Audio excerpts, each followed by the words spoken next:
हम लोग बात कर रहे थे आपका अपील का संक्षिप्तता खारिज किया जाना, जहां तक बात हुई थी। और अगर संक्षिप्तता अपील खारिज नहीं हुई तो अब अपील की सुनवाई की प्रक्रिया ये प्रारंभ होगी। तो अगला ही सेक्शन कहता है कि संक्षिप्तता खारिज न की गई अपीलों की सुनवाई के लिए प्रक्रिया। अब इंस्टीट्यूशन ऑफ अपील ये तो हो गया, और समरली आपने डिस्पोज ऑफ ये भी नहीं किया।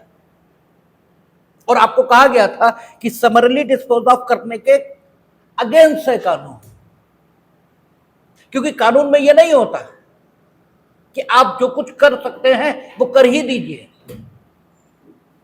कानून में आप जो कुछ कर सकते हैं उसे भी करने के पीछे कोई ना कोई जस्टिफिकेशन ये आपके पास होना चाहिए। आखिर आप कुछ कर सकते हैं तो कर ही देंगे। जो कुछ आप कर रहे हो वो क्यों कर रहे हो, कानून में यह भी बताना पड़ता है, और यह समझना बड़ा कठिन है। हमारे जो कलीग्स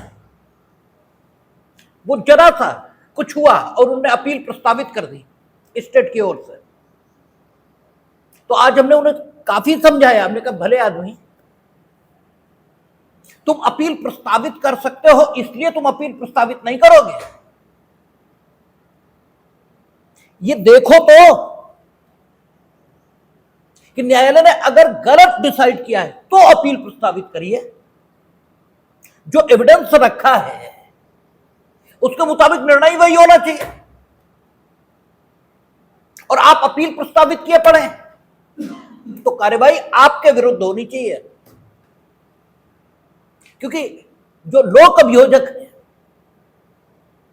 उन्हें एक कॉन्सेप्शन ही नहीं है कि वे उस संस्था का प्रतिनिधित्व कर रहे हैं जिस पर विक्टिम का और कंप्लेनेंट दोनों का बराबर का हक है। हम राज्य के प्रतिनिधि हैं। सवाल यह है कि अगर विक्टिम के साथ बुरा हुआ तो बुरा करने वाले को दंड मिलना चाहिए, और अगर नहीं हुआ तो फिर जिसके ऊपर आरोप है उसे छूटना चाहिए। उसका छूटना भी हमारा ही दायित्व है, क्योंकि दोनों राज्य के नागरिक साक्ष्य ये जिसके विरुद्ध हो, और निर्णय अगर अकॉर्डिंग टू एविडेंस है तो अपील कैसे प्रस्तावित हो जाएगी। और अपील जो करने के हक दिए गए वो दोष मुक्ति के विरुद्ध अपील इसीलिए कठिन रखी गई। आपने देखा दोष सिद्धि से अपील है, अभियुक्त को किसी से नहीं पूछना, वो उठाए और अपील कर दे। हां, कंप्लेनेंट अपील करना चाहे उसे भी अब किसी से नहीं पूछना, वो भी कर दे। लेकिन स्टेट की अपील ये महत्व की बात, कंप्लेनेंट अपील करेगा, फालतू करेगा तो कंप्लेनेंट का पैसा खर्च होगा। स्टेट अपील करेगा तो कंप्लेनेंट का नहीं खर्च होगा, पूरे समाज का पैसा खर्च होगा। क्योंकि राज्य जो कुछ करेगा उसके लिए आवश्यक धन और समय ये जनता के धन और समय इससे आएगा। इसलिए राज्य का जो भी प्रतिनिधि है उसे जिम्मेदारी भरा व्यवहार क्या करना चाहिए। तो इंस्टीट्यूशन ऑफ अपील हो गया, और आप समरली डिस्पोज ऑफ कर सकते थे अपील को, तो समरली डिस्पोज ऑफ करिए मत जब तक कि कोई बहुत ऐसा कारण उपस्थित न हो जिससे देखते ही लग रहा हो कि अपील पर प्रॉपर सुनवाई करना यह समय और धन की अधिक बर्बादी है। ठीक है, बनिस्बत इसके कि इसको समरली डिस्पोज ऑफ कर दिया जाए, समरली डिस्पोज ऑफ किया जाए तो कम नुकसान होगा, और रेगुलर वे में इसको डिस्पोज ऑफ किया जाए तो ज्यादा नुकसान होगा।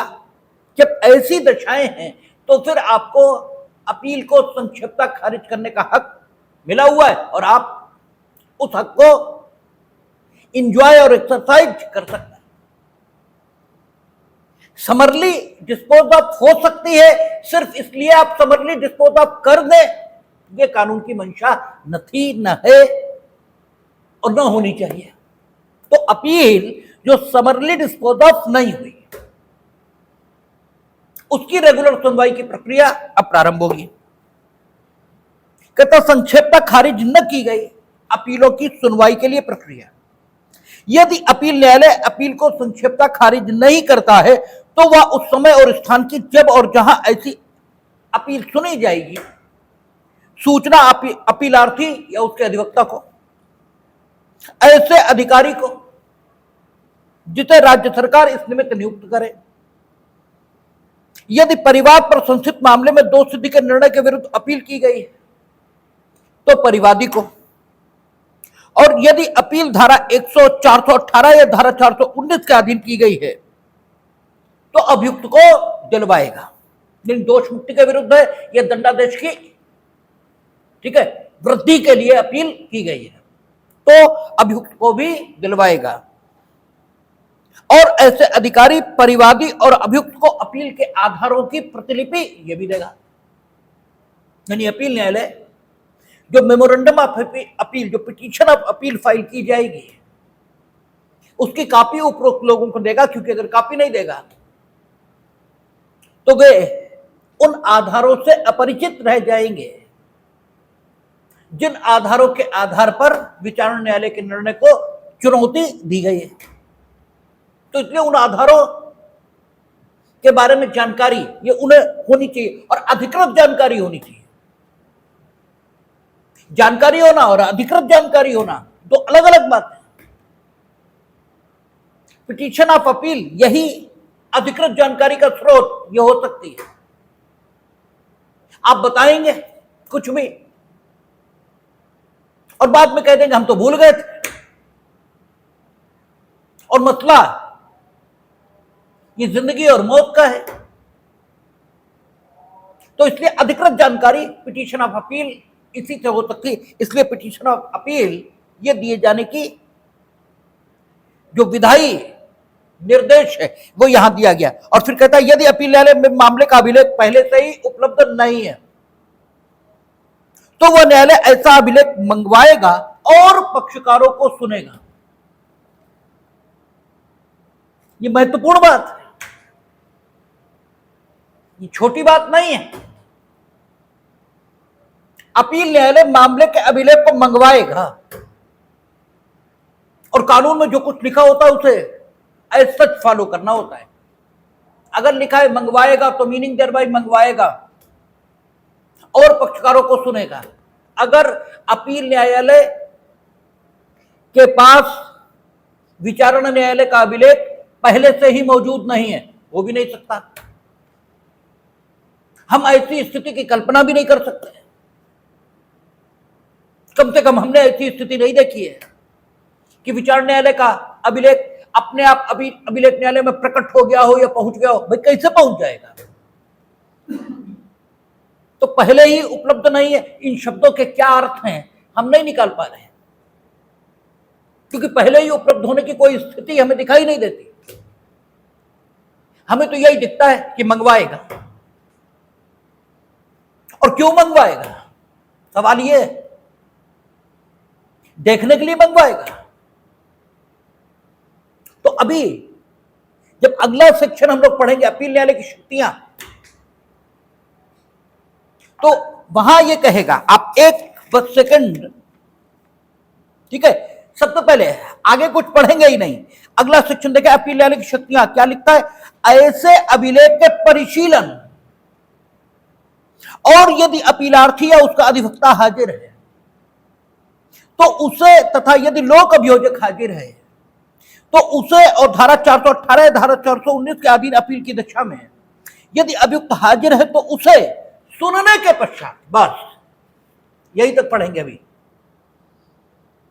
इसका मतलब अपील न्यायालय अपनी शक्तियों का उपयोग या अपनी शक्तियों का इंजॉयमेंट प्रारंभ करे, इसके लिए सबसे पहली शर्त क्या है?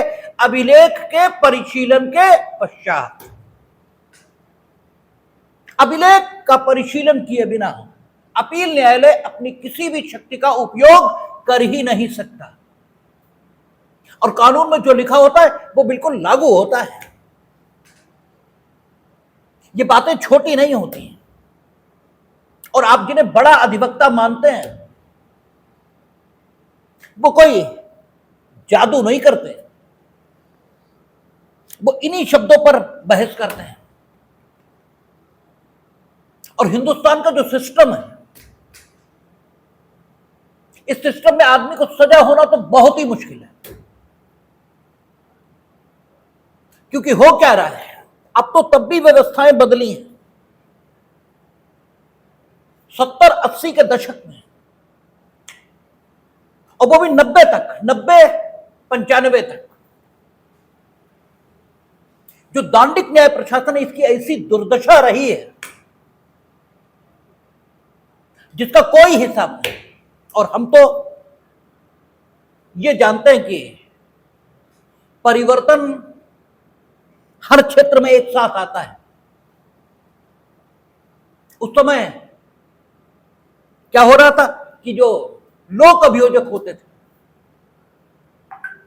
मामले का अभिलेख अपने पास रखते थे। ठीक है, मामले का अभिलेख कौन सा कहलाएगा? मामले का अभिलेख आपका अन्वेषण के दौरान संकलित साक्ष्य कहलाएगा। और मामले का अभिलेख वो भी कहलाएगा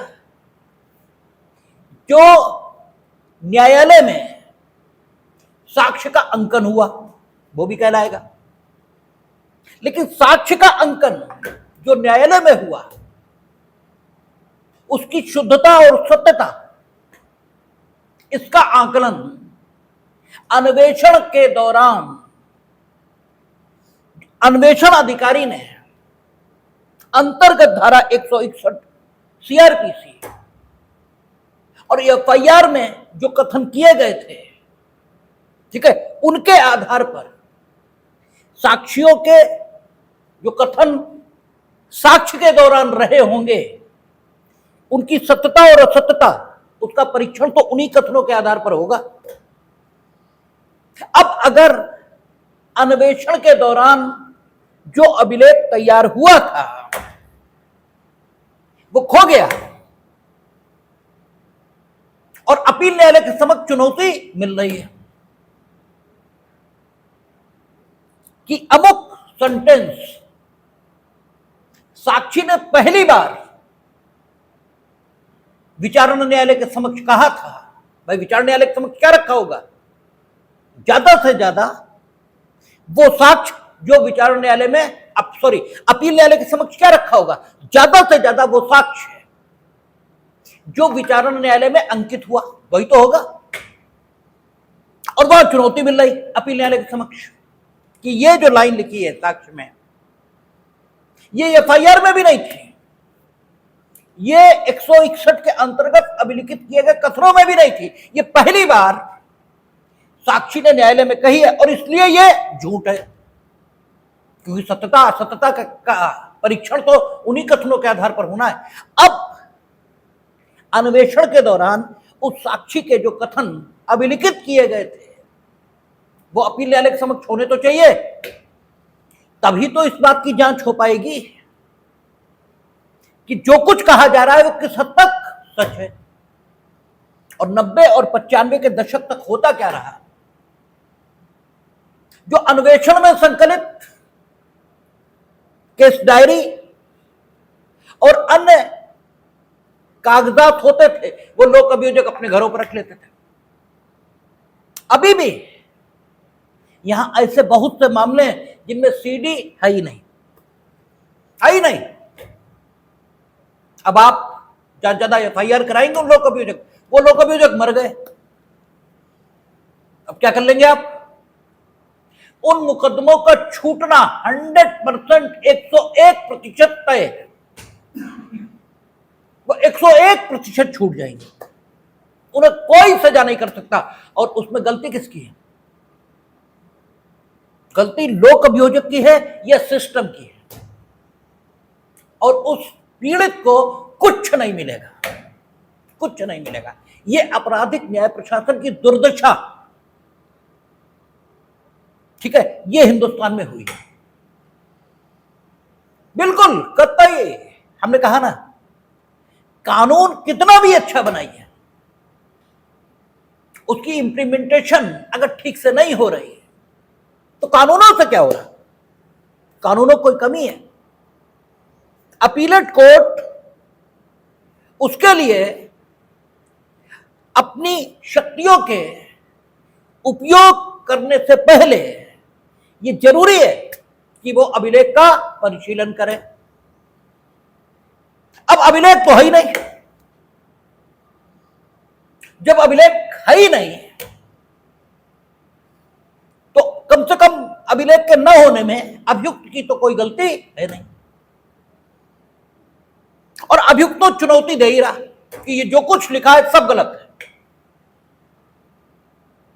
ठीक है ना, आप मंगवाइए अन्वेषण में जो कुछ इकट्ठा हुआ था और उससे देखिए कि ये सब कुछ अन्वेषण में कुछ नहीं बताया, पहली बार अदालत में कहा है विचारणा के दौरान। आप उसकी इस बात को गलत किस तरह ठहराएंगे जब आपके पास अभिलेख है ही नहीं? जब अभिलेख ही नहीं है आप करेंगे क्या? आप तो कुछ कर ही नहीं सकते।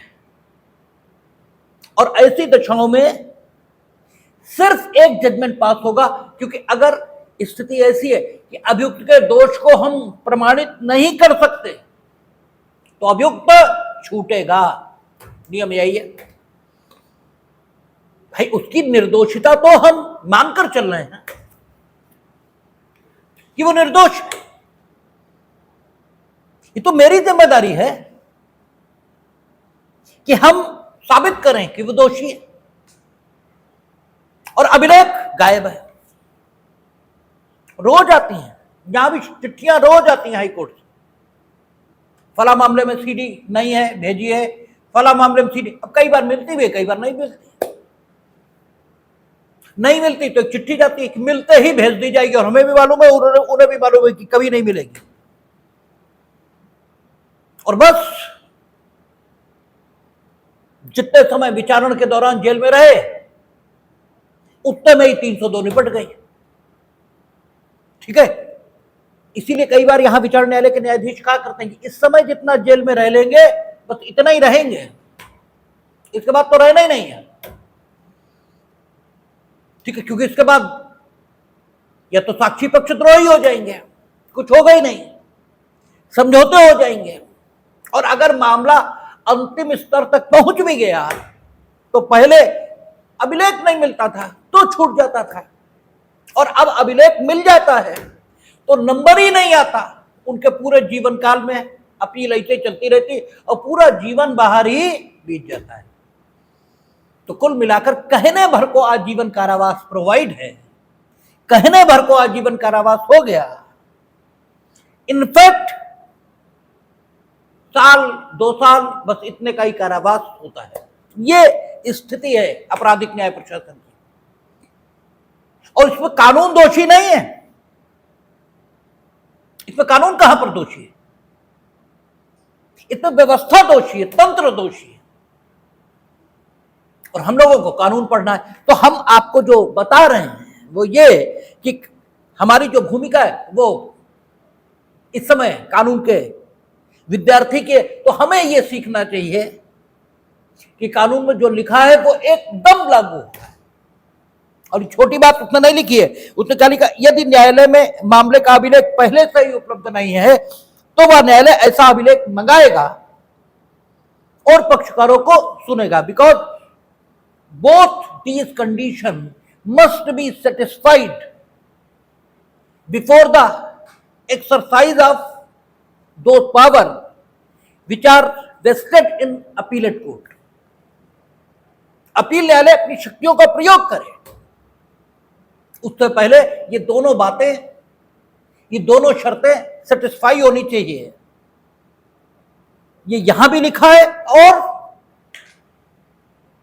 आपका अपील न्यायालय की शक्तियों से संबंधित जो सेक्शन 427 है वहां भी लिखा है कि जब वो सुन लेगा और अभिलेख का परिशीलन कर लेगा तब अपनी शक्तियों का प्रयोग करेगा। तो अपनी शक्तियों का प्रयोग वो करे, इसके लिए अभिलेख होना तो चाहिए। तो मंगवाएगा और पक्षकारों को सुनेगा। पहले से उपलब्ध हो किसी कारण से तो बात अलग है, ठीक है ना। कहता है परंतु यदि अपील केवल दंड के परिमाण या उसकी वैधता के बारे में है तो न्यायालय अभिलेख मंगाए बिना ही अपील का निपटारा कर सकता है। अगर केवल एक्सटेंट ऑफ द पनिशमेंट की बात है, आपने देखा था कि संस्वीकृति, कन्फेशन, इस पर अगर दोषसिद्धि हुई है तो दंड के परिमाण यानी एक्सटेंट ऑफ द लाइबिलिटी और nature of the punishment, legality of the punishment, इस पर अपील हो सकती थी। तो अगर सिर्फ इतनी ही बात है तो इसका मतलब मानते तो आप भी हैं कि दोषसिद्धि ठीक है। तो जब दोषसिद्धि आप ठीक मानते हैं तो अभिलेख के माध्यम से हम क्या जांचना चाहते थे?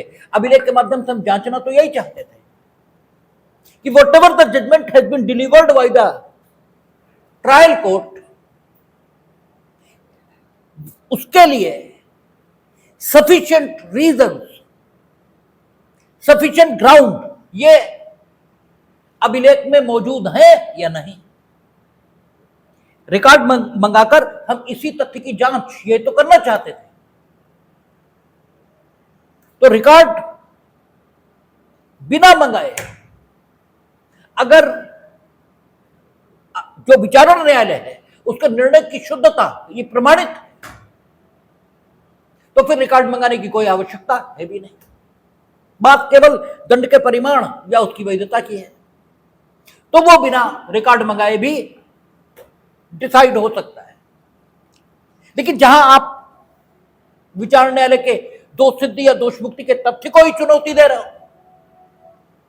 तो अभिलेख की आवश्यकता है कि वो जो चुनौती आपकी है उस पर न्याय निर्णय तब तक नहीं हो सकता जब तक अभिलेख सामने ना हो और उन आधारों की जांच न की जाए जिनके आधार पर विचारण न्यायालय ने दोषसिद्धि या दोष मुक्ति के तथ्य को अंकित और अभिलिखित ये किया था। या आप दंडादेश की अपर्याप्तता इस पर बात कर रहे हो, ठीक है, तब भी मंगवाना पड़ जाएगा, ठीक है। लेकिन परिमाण और वैधता यानी संस्वीकृति वाले मामले में आप न मंगवाएं तो भी चलेगा, ठीक है। जहां दोषसिद्धि के विरुद्ध अपील का आधार केवल दंडादेश की अभिकथित कठोरता है वहां अपीलार्थी न्यायालय की इजाजत के बिना अन्य किसी आधार के समर्थन में न तो कहेगा और न उसे उसके समर्थन में सुना जाएगा। कहता है आपने देखिए ना, दोषसिद्धि के विरुद्ध आप अपील कर सकते थे तो आप दोषसिद्धि के तथ्य के विरुद्ध अपील कर सकते थे, और अगर दोषसिद्धि के तथ्य के विरुद्ध आप अपील करते हैं तो सेंटेंस के विरुद्ध अपील करने के लिए आपको अलग से अपील करने की कोई जरूरत ही नहीं, क्योंकि दोषसिद्धि इसी के आधार पर सेंटेंस है। अगर दोषसिद्धि खंडित तो सेंटेंस ऑटोमेटिकली खंडित। लेकिन आप दोषसिद्धि के तथ्य पर बात ही नहीं कर रहे हैं, आप कह रहे हैं कि जो सेंटेंस दिया गया वो बहुत कठोर दिया गया, इतना कठोर सेंटेंस नहीं होना चाहिए। आपने दोषसिद्धि इसके एक पार्ट के विषय में अपील की है, लेकिन जब आप दोषसिद्धि के विरुद्ध अपील कर सकते हैं तो दोषसिद्धि का भाग जो कुछ है उसके विरुद्ध अपील ये भी कर सकते हैं।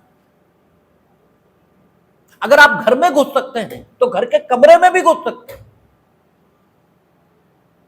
घर में अगर घुसने की इजाजत आपको है तो कमरे में घुसने की इजाजत होगी ही, क्योंकि कमरा घर का हिस्सा है। तो ऐसे ही आपने दोषसिद्धि के विरुद्ध अपील प्रस्तुत की, लेकिन जो चैलेंज किया है आपने वो केवल दंडादेश की कठोरता, इसको चैलेंज किया है। तो आपको सुना फिर दंडादेश की कठोरता पर ही जाएगा, आप फिर दोषसिद्धि को चुनौती नहीं दे सकते। हां, अगर न्यायालय इजाजत दे दे तो बात अलग हो जाएगी, और यहां न्यायालय की इजाजत देने के पीछे मनमानापन नहीं होना चाहिए, क्योंकि हमने आपसे बार बार कहा कि कानून में कुछ भी करने की इजाजत अगर किसी को दी गई है तो इसका अर्थ यह नहीं है कि बिना किसी जस्टिफिकेशन के वो करे जिसे करने की उसे अनुमति मिली है। जस्टिफिकेशन होना चाहिए। आप जो कुछ कर सकते हैं वो क्यों कर रहे हैं, इसके लिए सिर्फ इतना पर्याप्त नहीं है कि मेरा मन हम करना है, हम कर सकते हैं, ये तो मनमानी है। ये ऐसे प्राधिकारी का कथन हो ही नहीं सकता जिसे कानून ने कोई ताकत दी। कानून ने ताकत दी तो आप जो कुछ कर रहे हो क्यों कर रहे हो ये बताओ। तो अगर आपने केवल दंडादेश की कठोरता के विरुद्ध अपील की है तो न्यायाधीश केवल आपको उसी प्रश्न पर सुनेगा, अन्य कोई ग्राउंड आपको नहीं लेने देगा। लेकिन इजाजत दे सकता है, किन मामलों में देगा? जैसे बताया ही गया कि अभियुक्त बिल्कुल अनपढ़ है, रिमोट एरिया का रहने वाला है, इतना गरीब भी नहीं था कि सरकार उसे वकील देती है, और इतना अमीर भी नहीं था कि अच्छा वकील करता। उसने दोषसिद्धि के तथ्य को चुनौती ही नहीं दी, उसमें उसका कोई दोष नहीं। वो कहता है कि हम देना चाहते थे, हम तो पढ़े लिखे नहीं। उसकी स्थिति ऐसी दिखाई दे रही है जिसमें यह लग रहा है कि ये अन्य किसी बात को भी चुनौती देना चाहता था, लेकिन ऐसी परिस्थितियां जो स्वयं इसके द्वारा टाली नहीं जा सकती थी, इसके द्वारा निवारित नहीं की जा सकती थी, उनकी वजह से ये किसी विशेष तथ्य को चुनौती देने से रह गया। तो फिर अन्य आधारों पर भी अपील सुने जाने की विशेष इजाजत न्यायालय दे सकता है। अन्यथा सामान्य नियम यही है कि आपने प्रथम बार जिस ग्राउंड पर अपील प्रस्तुत की उसी पर सुनाई है। ठीक है, तो ये अपीलें कैसे सुनी जाएंगी, तरीका बता रहा है। अब सुनवाई के पश्चात जो अपील न्यायालय होगा वो उस आदेश के संबंध में जिसके संबंध में अपील प्रस्तुत हुई है उसके संबंध में किन किन शक्तियों का प्रयोग कर सकेगा और कब कब कर सकेगा, ये 386 या आपका 427 ये बता रहा है। तो आपसे चर्चा हुई। सबसे पहले तो अपील न्यायालय से अपेक्षित है कि अभिलेख का परिशीलन करें। जब तक अभिलेख का परिशीलन नहीं तब तक कुछ नहीं। और क्यों इतना जोर क्यों है अभिलेख के परिशीलन पर? क्योंकि अब क्रिमिनल में अपील सिर्फ एक है, और क्रिमिनल में व्यक्ति की स्वतंत्रता या उसकी संपत्ति या उसके प्राण ये संकट में होंगे। तो ये ठीक है कि आपराधिक विधि समाज को सुरक्षित रखने का माध्यम है, लेकिन यह भी उतना ही ठीक है कि जितने गंभीर किसी काम के परिणाम होते हैं उस काम को करने से पहले उतनी ही सतर्कता जरूरी होती है। अगर परिणाम बहुत हल्का है तो हम बहुत सतर्कता नहीं बरतते। जैसे हम लोगों ने देखा सम्मन ट्रायल में आरोप की विरचना आवश्यक नहीं है, लेकिन वारंट ट्रायल में चाहे वो सेशन में चलने वाला वारंट ट्रायल हो और चाहे मजिस्ट्रेट के समक्ष, न सिर्फ आप आरोप की विरचना करेंगे बल्कि पढ़कर सुनाएंगे और समझाएंगे। ठीक है, अभियोजन साक्ष्य के लिए तारीख ये लगाएंगे। जिस दिन आरोप की विरचना होगी उस दिन अभियोजन का साक्ष्य नहीं आएगा। ठीक है ना। तो जितनी कठोर कार्यवाही किसी के खिलाफ होना प्रस्तावित है उतनी ही सुरक्षा उस काम को करने से पहले ये ली जाती है। तो चूंकि अपील एक ही है, नॉर्मल कोर्स में अधिकार पूर्वक वो सिर्फ एक अपील प्रस्तुत कर पाएगा। और आगे हम लोग देखेंगे सेक्शन आएगा, संभवतः पहले तो शायद 394 था, अब कुछ और हो गया होगा, संभवतः 394 था, जरूरी नहीं है, वही हो, जिसमें लिखा था कि अपील में पारित किए गए निर्णय अंतिम होंगे। ठीक है, अपील है पहले 393 था, ठीक है, अब 434। अपील में दिए गए निर्णयों की अंतिमता, उसने बिल्कुल क्लियर कर दिया कि अपील में जो निर्णय दिया जाएगा वो फाइनल है, इसके बाद कोई अपील नहीं होनी। तो जब डिसीजन फाइनल हो रहा है तो जरूरी है कि अपील न्यायालय निर्णय को पारित करने से पहले अभिलेख का परिशीलन करे और वो जो भी निर्णय पारित कर रहा है उसको सकारण पारित करे। यद्यपि हम लोग देखेंगे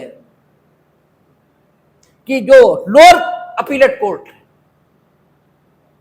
उनके बारे में यह अपेक्षित है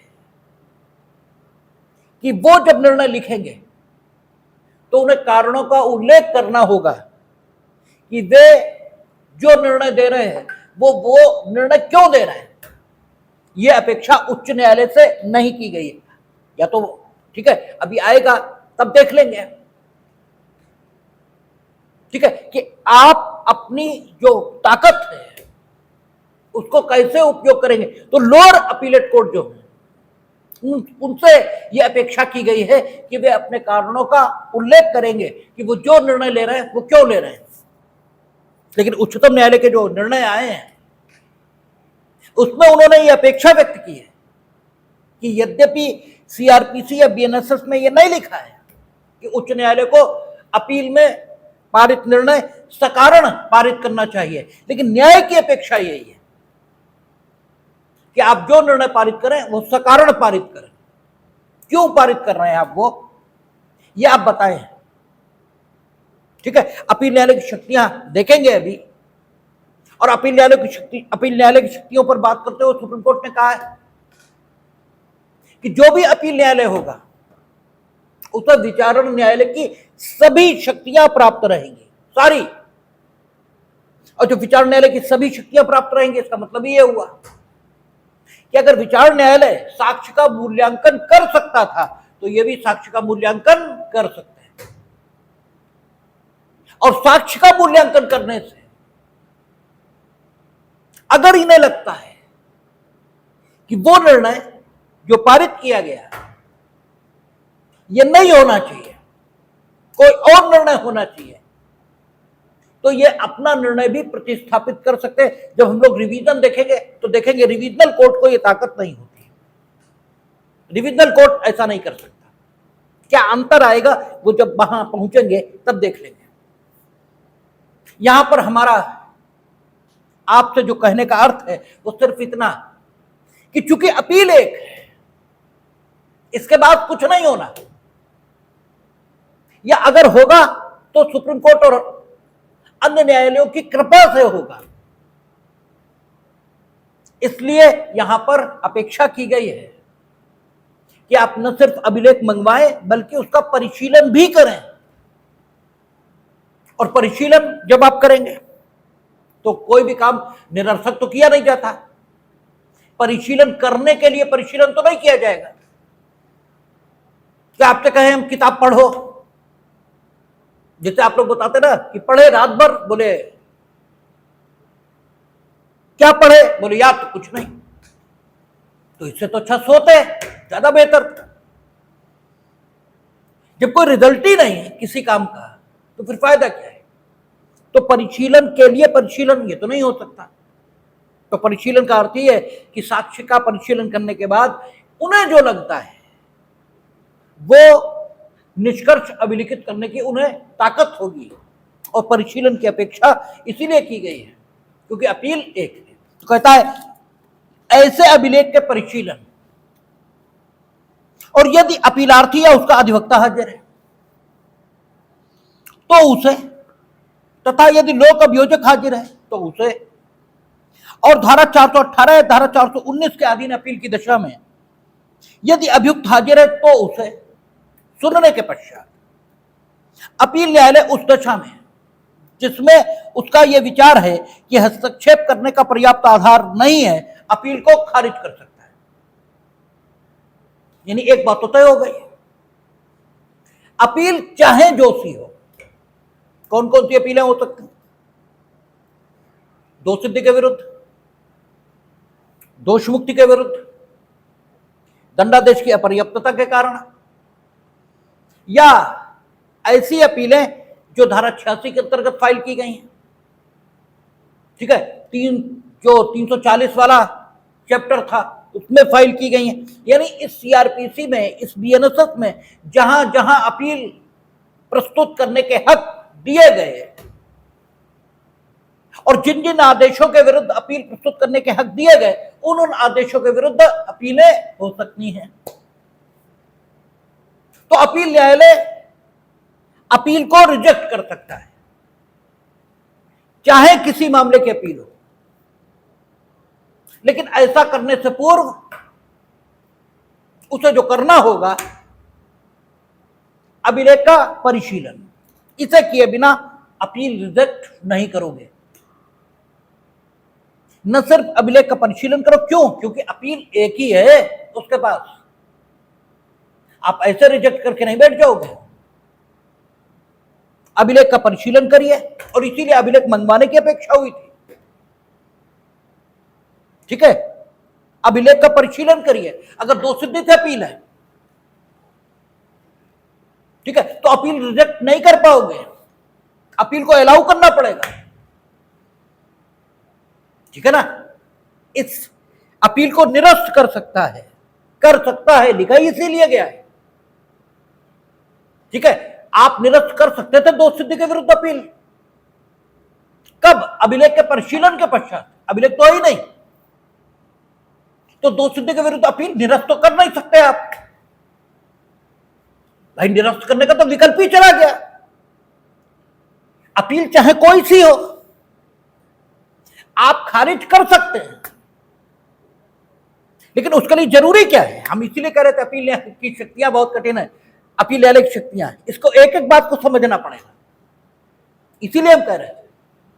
और आपका एपीओ एग्जाम में खूब पूछा जाता है अपील न्यायालय की शक्तियां, और जब पूछी जाती तब गलत होती है।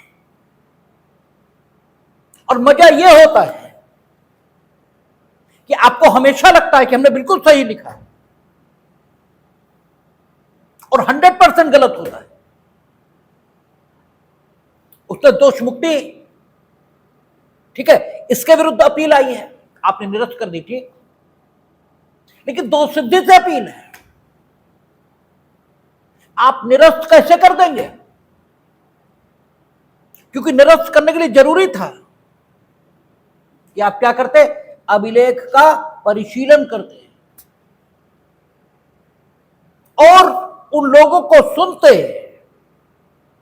जिनको सुनने की अपेक्षा की गई है, तब निरस्त कर सकते थे। अब जब अभिलेख है ही नहीं है, तो आप कम से कम एक शर्त तो पूरी कर ही नहीं सकते। ठीक है, अभिलेख के बारे में सूचना ये मिल रही है, जल गया, वो तो अभी शाहजहांपुर में भी आग लगी। ठीक है, अभिलेख के बारे में सूचना ये मिल रही है कि वो जल गया, अभिलेख के बारे में ये सूचना मिल रही है कि वो तो लोक अभियोजक महोदय घर लेके चले गए थे और वो मर गए, अभिलेख मिल ही नहीं रहा। ऐसा 20 मामलों में है, क्योंकि हम लोक अभियोजक हैं इसलिए हमें मालूम है, 20-50 मामलों में ऐसा है। ठीक है ही नहीं रिकॉर्ड। तो अब आप दोषसिद्धि के विरुद्ध अपील निरस्त कैसे कर दोगे? अब निरस्त करने का विकल्प खत्म, तो दो विकल्प बचे। या तो ये कह दो कि अब जिंदगी भर ये पेंडिंग ही रहेगी, तो ये बात मूर्खता की है। अब या तो आप ये कह दो कि निरस्त तो कर ही नहीं सकते, क्योंकि कानून में आप कर सिर्फ वही सकते हो जिसे करने का आपको हक है।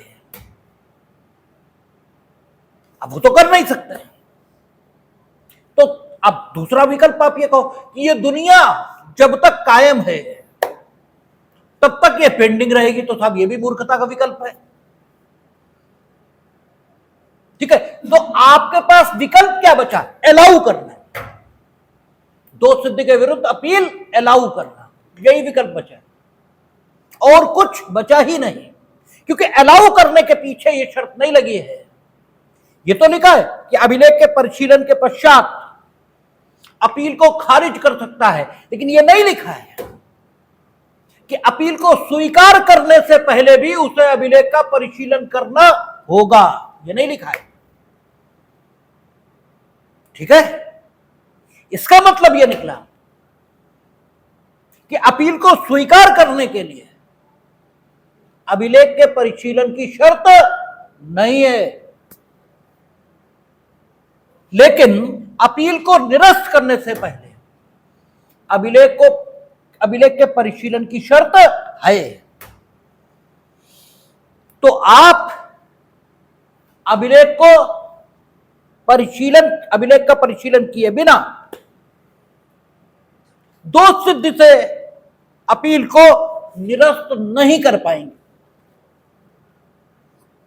और आपके पास सिर्फ एक विकल्प बचेगा कि आप अपील को अलाउ करो। ठीक है ना, इसके अलावा कोई विकल्प आपके पास नहीं बचता। जहां तक दोष मुक्ति, इसके विरुद्ध अपील है, तो दोष मुक्ति के विरुद्ध अगर अपील हुई तो आप निरस्त तो कर ही नहीं पाओगे, क्योंकि अभिलेख का परिशीलन करना है, और अलाउ भी नहीं कर पाओगे। ठीक है ना, क्योंकि दोष मुक्ति के विरुद्ध अपील, इसमें आप क्या क्या कर सकते हो ये स्पेसिफिकली आगे दे दिया। आगे देखें, कहता है दोष मुक्ति के आदेश से अपील, इसमें आप क्या क्या कर सकते हो ये लिखा हुआ है। दोष सिद्धि से अपील, इसमें क्या क्या कर सकते हो ये लिखा है। ठीक है, और अगर आप निरस्त करना चाहते थे दोष सिद्धि के विरुद्ध अपील को, ठीक है, तो अभिलेख का परिशीलन ये चाहिए था, वो है नहीं। ठीक है, तो निरस्त तो नहीं कर पाओगे, लेकिन स्वीकार करने से पहले, ठीक है, जो कुछ इसमें लिखा है वो करना पड़ेगा, और कर वो भी नहीं पाओगे। ठीक है, कर वो भी नहीं पाओगे। तो ऐसी दशाओं में अगर अभिलेख नष्ट हुआ है तो फिर कुछ भी संभव नहीं हो पाता है, क्योंकि अभिलेख का परिशीलन ये पहली शर्त है। ठीक है, दोष सिद्धि के विरुद्ध अपील में भी अभिलेख मंगवाओ, ये तो लिखा है भाई, पिछला सेक्शन आएगा ना, अभिलेख मंगवाओ। अभिलेख तो है ही नहीं, जब अभिलेख है ही नहीं तो मंगवाओगे किससे? मंगवाया ही नहीं तो अपील न्यायालय की शक्तियां, इनका प्रयोग हो ही नहीं सकता। ठीक है, और तो दोष सिद्धि, वो दोष मुक्ति के आदेश में कोई हस्तक्षेप संभव नहीं है, और आपका दंडादेश की अपर्याप्तता के विरुद्ध तब भी वही स्थिति है। यानी अपील के स्तर पर अगर अभिलेख नहीं है तो फिर कुछ नहीं हो सकता। अच्छा, आगे कहता है अभिलेख आ गया, फिर किसे किसे सुनोगे? अपीलार्थी या उसका अधिवक्ता, लोक अभियोजक, ठीक है, और अभियुक्त, अगर 418 419 के विरुद्ध अपील है तो। ठीक है, तब आप ये इनको सुनोगे। अब सवाल ये है, आपने पिछले सेक्शन में देखा था, देख लें पिछला सेक्शन क्या कहता है। कहता है यदि अपील न्यायालय अपील को संक्षिप्तता खारिज नहीं करता तो वह उस समय और स्थान की जब और जहां ऐसी अपील सुनी जाएगी सूचना। तीसरा खंड देखें क्या लिखा है, यदि परिवाद पर संस्थित मामले में दोषसिद्धि के निर्णय के विरुद्ध अपील की गई है तो परिवादी को, यानी अपेक्षा कानून की यह है कि अगर परिवाद पर संस्थित मामले की अपील हुई है तो परिवादी को भी अपील सुने जाने के दिनांक, समय और स्थान की सूचना दी जानी चाहिए। और अगले सेक्शन में जिन जिन लोगों को अपील पर निर्णय से पूर्व सुने जाने की अपेक्षा की गई है उनमें परिवादी शामिल नहीं है। तो परिवादी को इंफॉर्मेशन काहे के लिए है? भाई ढपली बजाने के लिए दी है आपने, भाई तो काहे दे दी इंफॉर्मेशन? आपने लिखा कि उसे अगर मामला परिवाद पर संस्थित है और अपील हुई है, ठीक है, उसी ने की है, तब तो उसे सूचना देना, ठीक है, तब तो अपीलार्थी इस टर्मिनोलॉजी में वो आ गया, तब तो अपीलार्थी हो गया, वो तो आ गया कि अपीलार्थी है उसका अधिवक्ता, वो तो आ गया।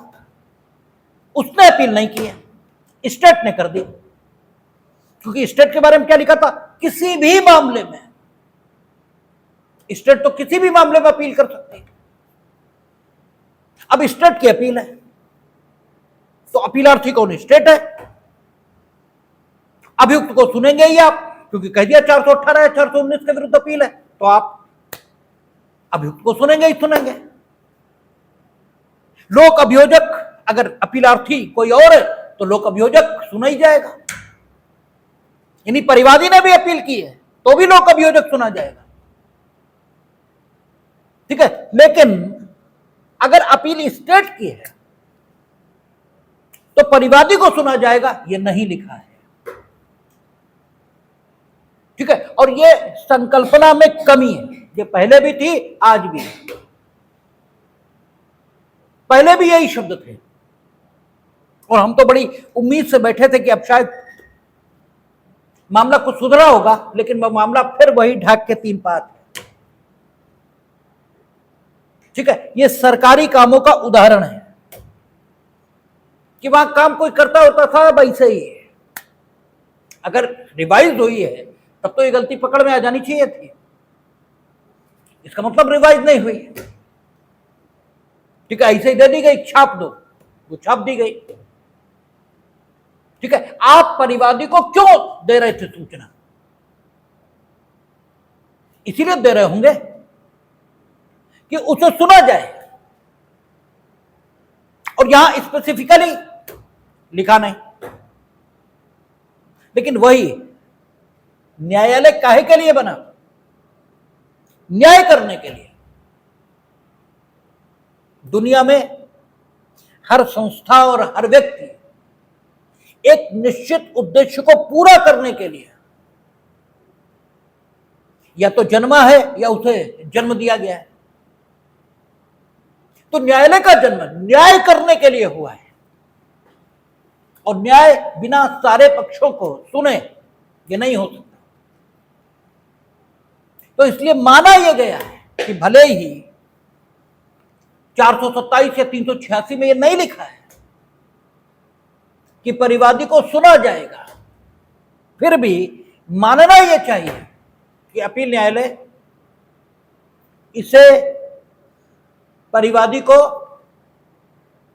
सुनना चाहिए उन मामलों में जिनमें परिवादी सुने जाने की अपेक्षा कर रहा है, ठीक है ना। अगर परिवादी सुने जाने की अपेक्षा कर रहा है तो उसे सुना जाए, क्योंकि आपने उसे बुलाया क्यों, ठीक है। और सबसेक्शन 1 जो हम लोगों ने डिस्कस किया था, सबसेक्शन जहां पे अपील है कि खारिज कर सकता है, तो यहां क्या लिखा है? कर सकता है, कर देगा ये नहीं लिखा है।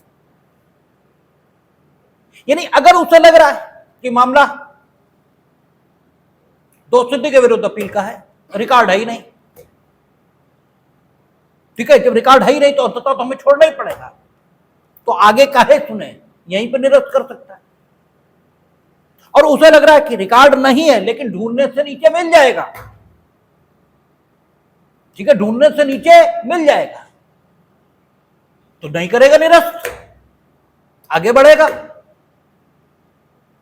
सूचना आ गई कि रिकॉर्ड नष्ट हो गया, लेकिन इसके बाद भी हर पुलिस स्टेशन में जो भी अन्वेषण के दौरान अभिलिखित किया जाता है, उसकी एक कॉपी सुरक्षित रखी जाती है, क्या पता वो कॉपी मिल जाए। यानी कर सकता है, इसका अर्थ यह नहीं है कर ही देगा, ठीक है ना, अभिलेख नहीं है लेकिन आगे मिल जाने की संभावना है, ठीक है, तो नहीं करेगा, आगे बढ़ेगा। लेकिन हां यह तय है कि इस सेक्शन में अपनी शक्तियों के उपयोग से पूर्व अभिलेख का परिशीलन करेगा, और अगर किसी भी सूरत में अभिलेख का परिशीलन संभव नहीं है तो फिर अपील न्यायालय अपनी शक्तियों का प्रयोग नहीं कर सकता, ठीक है, यह शर्त लगी हुई है, इसको पूरा कंप्लीट ऐसे समझेंगे, ठीक है। तो आगे क्या कहता है, ये तो बात ऊपर हुई कि किन किन को सुनेगा और अपील को निरस्त करने या स्वीकार करने से पूर्व अभिलेख का परिशीलन करेगा, ये तो ऊपर हो गई बात। और किन्हीं कारणों से वो उसी स्तर पर निरस्त करना उचित समझे तो कर देगा, उसी स्तर पर निरस्त करना उचित नहीं समझता तो आगे बढ़ेगा। अब यह देखा जाएगा अपील किस निर्णय के विरुद्ध है, दोष मुक्ति के निर्णय के विरुद्ध अपील है। तो दोष मुक्ति के निर्णय के विरुद्ध अपील में अपील न्यायालय क्या क्या कर सकता है, उसके पास क्या क्या विकल्प उपलब्ध है, यह देखना पड़ेगा। तो कहता है दोष मुक्ति के आदेश से अपील में ऐसे आदेश को उलट सकता है, लेकिन अभिलेख का परिशीलन करने के पश्चात अपीलार्थी, उसके अधिवक्ता, लोक अभियोजक, और चूंकि दोष मुक्ति का आदेश है, 419 का आदेश है, तो अभियुक्त को सुनने के पश्चात, इससे पहले नहीं, ठीक है, आदेश को उलट सकता है, नो डाउट, लेकिन इससे पूर्व नहीं। और अभिलेख का परिशीलन आपसे करवाए इसीलिए जा रहा है कि आप विचारण न्यायालय की तरह साक्ष्य का मूल्यांकन करिए। भाई काहे के लिए करवा रहे हैं आपसे अभिलेख का परिशीलन, परिशीलन के लिए परिशीलन तो नहीं है। विचारण न्यायालय ने भी परिशीलन किया था दोष मुक्ति या दोष सिद्धि के निर्णय पर पहुंचने के लिए, आप भी परिशीलन करिए दोष मुक्ति या दोष सिद्धि के निर्णय पर पहुंचने के लिए। और जब आप दोष मुक्ति या दोष सिद्धि के निर्णय पर पहुंचने के लिए परिशीलन कर रहे हैं रिकॉर्ड का, तो सुप्रीम कोर्ट ने यह कहा है कि प्रीवी काउंसिल ने जो सिद्धांत निर्धारित किए अपीलेट कोर्ट के मार्गदर्शन हेतु, वे सिद्धांत आज भी सुसंगत हैं और उनका पालन होना चाहिए। आपको यह ध्यान में रखना चाहिए कि साक्षियों को देखने की सुविधा आपको नहीं है। विचारण न्यायालय के पास साक्षियों को देखने की सुविधा रही है, और देखकर उसने उनकी सत्यता और उनकी निष्ठा के बारे में कोई अनुमान लगाया होगा। आपको यह भी ध्यान में रखना चाहिए कि अभियुक्त के निर्दोष होने की अवधारणा है और नीचे से छूटने पर वो अवधारणा पुष्ट हुई है। इसलिए आसानी से जो तथ्य संबंधी निष्कर्ष हैं विचारण न्यायालय के, इनको नहीं बदलना चाहिए। आपको यह भी ध्यान में रखना चाहिए कि अगर एविडेंस के परिशीलन से आप एक निष्कर्ष पर पहुंच रहे हैं और विचारण न्यायालय एक निष्कर्ष पर पहुंचा था और दोनों निष्कर्ष विरोधी हैं, तो भी दोष मुक्ति के आदेश को आप उलटेंगे नहीं। क्यों? आप एक निष्कर्ष पर पहुंच रहे हैं, ये एक निष्कर्ष पर पहुंच रहे हैं, इसका मतलब संदेह तो पैदा हो रहा है, ठीक है ना। ये अलग निष्कर्ष पर है, ये अलग निष्कर्ष पर है। इसका मतलब यह है कि जो कुछ सामग्री रखी है उससे एक निष्कर्ष नहीं निकल रहा, और संदेह का लाभ अभियुक्त को मिलेगा, यह एस्टेब्लिश लॉ है। इसलिए अगर दो व्यू पॉसिबल हो रहे हैं तो अपील अलाउ होगी, या यूं कहें अपील अलाउ होगी, ये तो नहीं कहना चाहिए, दोष मुक्ति के विरुद्ध जो अपील प्रस्तुत की गई वो खारिज होगी, यानी दोष मुक्ति बहाल रहेगी, क्योंकि दो व्यू पॉसिबल हो गए और संदेह का लाभ अभियुक्त हो जाएगा। क्या होना चाहिए दोष सिद्धि के लिए? युक्त संदेहों के परे मामला साबित होना चाहिए। इन्हें भी ना लगे दोष मुक्त होने योग्य है, इन्हें भी ना लगे तब, और या फिर इन्हें जो लगा वो इतना अननेचुरल है कि इनके सिवाय कोई और हो तो उसे कभी नहीं लगेगा, ठीक है, तब तो बात ठीक है। तब तो यह कहा जाएगा कि दो व्यू पॉसिबल नहीं थे, व्यू तो एक ही पॉसिबल था साक्ष्य के आधार पर। इन्होंने जो व्यू अडॉप्ट कर लिया वो मूर्खता है इनकी, वो व्यू नहीं है, ठीक है।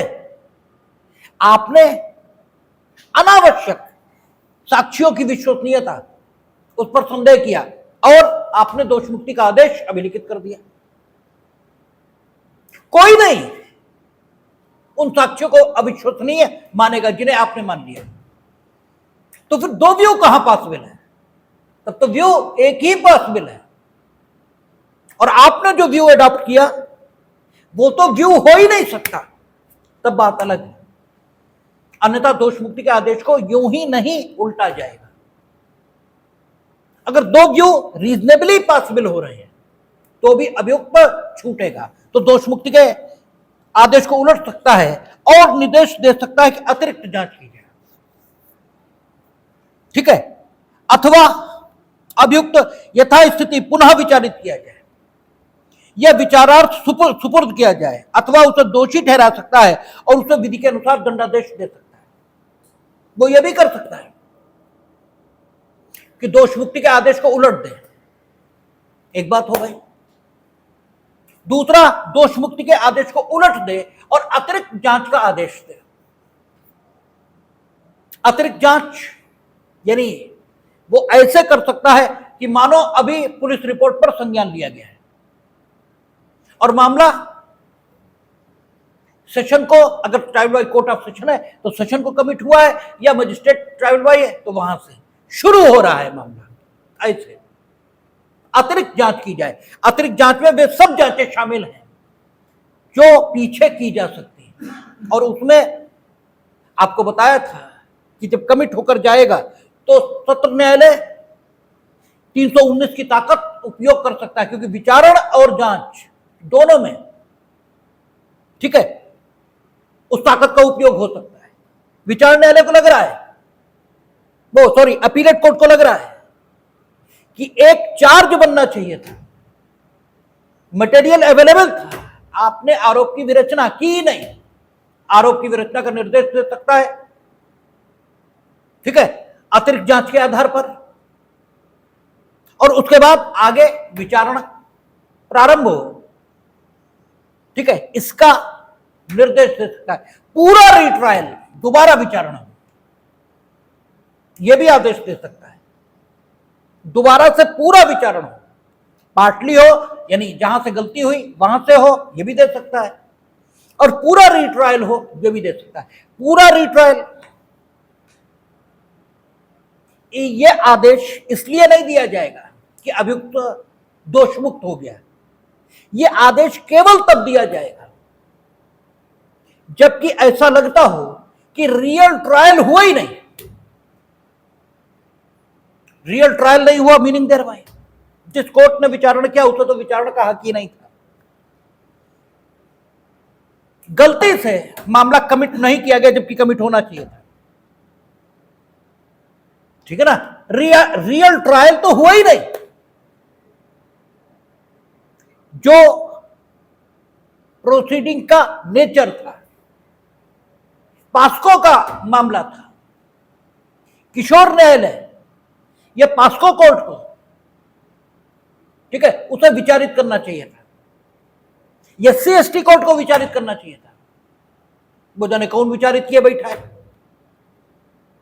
रियल ट्रायल हुआ ही नहीं, या वो साक्ष्य जो दिया जाना चाहिए था उसके बारे में पक्षकारों को जानकारी नहीं थी, या पक्षकारों के लाख प्रयास के बावजूद वो आया ही नहीं था। अब अब रीट्रायल आसानी से यह आदेश नहीं दिया जाएगा। रीट्रायल का आदेश दिया जा सकता है तो दे दिया जाएगा, नहीं तो ऐसे सब में दोष मुक्ति के विरुद्ध हमेशा आप दोबारा विचारणा का आदेश दे दो और सब प्रोसिक्यूशन सुधार लेगा और सबको सजा हो जाएगी। ये तो कोई बात ही नहीं हुई। तो रीट्रायल का आदेश हो सकता है। अच्छा, जो काम आप कर सकते हैं, जैसे अभियुक्त को उन्होंने दोष मुक्त सिद्ध किया और उसके बाद दंड के प्रश्न पर सुना नहीं और दंड दे दिया, तो इलीगलिटी है। लेकिन ये ऐसी इलीगलिटी नहीं है कि इसके लिए आप दोबारा से विचार न्यायालय को आदेश दो। आपके पास भी तो विचार न्यायालय की शक्तियां हैं, खुद सुन लो तुम, ठीक है। यानी जो जरूरी होगा, अगर पार्शियल रीट्रायल या रीट्रायल जरूरी हो रहा है, जैसे आरोप विरचना होनी चाहिए थी, नहीं हुई, ठीक है, तो आरोप विरचना और वहां से रीट्रायल। एक्चुअल ट्रायल हुआ ही नहीं, तब दोबारा से विचारणा का आदेश। लगता है कि बिल्कुल ठीक विचारित हुआ और पत्रावली पर पूरा साक्ष्य है, विचार न्यायालय ने मूर्खतापूर्ण निष्कर्ष अभिव्यक्त किया है, तो दोष मुक्ति के आदेश को उलट देगा, ठीक है। तो दोष मुक्ति के विरुद्ध अपील में क्या क्या विकल्प प्राप्त है, खूब पूछा जाता है प्री में। दोष मुक्ति के विरुद्ध अपील में जो न्यायालय को विकल्प प्राप्त है, दोष मुक्ति के आदेश को उलट सकता है, अतिरिक्त जांच का आदेश दे सकता है, पुनः विचारण का आदेश दे सकता है,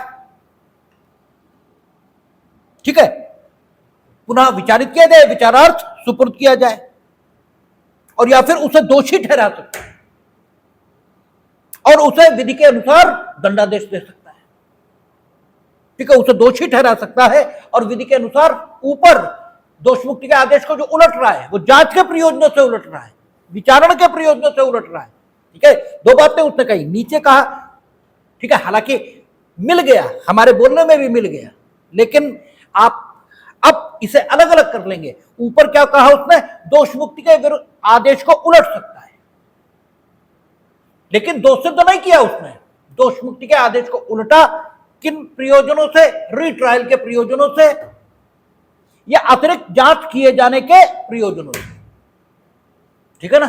दोष मुक्ति के आदेश को नो डाउट उल्टा, लेकिन वो दो प्रयोजन उनके लिए उल्टा।